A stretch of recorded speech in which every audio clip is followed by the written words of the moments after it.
Migori oye! Jo Migori mosa uru kamae. Urwaka. Akelo numos mowuok Alego usonga ukao.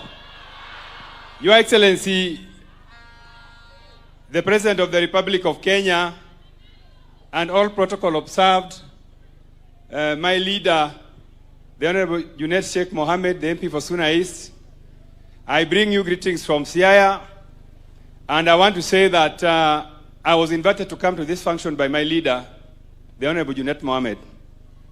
Your Excellency, when you agreed that I become the chairman of Budget and Appropriations Committee, it was actually the Honorable Junet Mohammed who proposed my name.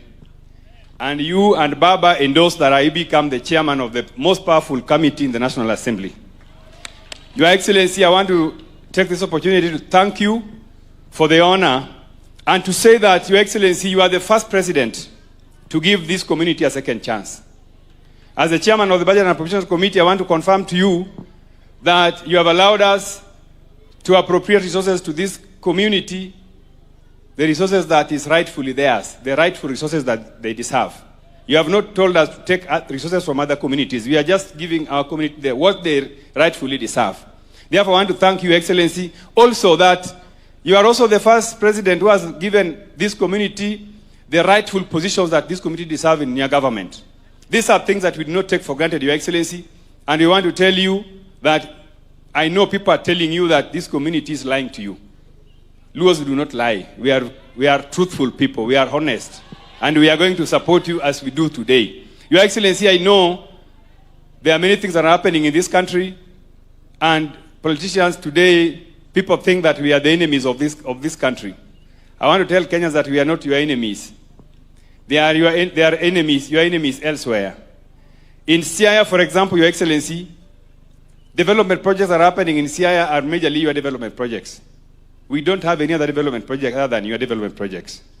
And so yesterday when I was in Siaya, I was telling my people that, you know, some leaders from this community are promising that they want to go back to jail, or they want to go back to the streets. I want to tell those leaders that some of them, they are so advanced in age that if they go back to jail, they will not come out. Because jail is not a very comfortable place. Jail is like hell. If you want to go to hell, I know the bishops are here. You are not preaching for us to go to hell.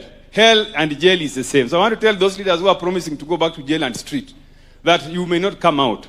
We have an opportunity to work with the president to transform our region, and that is what we are doing together with the leaders that are here, including my brother, the Cabinet Secretary for Treasury, John Badi, and the Cabinet Treasury for Energy. Your Excellency, I want to thank you for appointing my brother, Dr. Raymond Omolo, to work with you. Your Excellency, Dr. Raymond Omolo has been organizing us in this region so that we focus on pursuing development for our people. I thank you for appointing him and for working closely with him. He is a very big resource for this region, and we want to appreciate that Dr. Raymond Omolo is doing a good job for you and for us, and please give him more powers.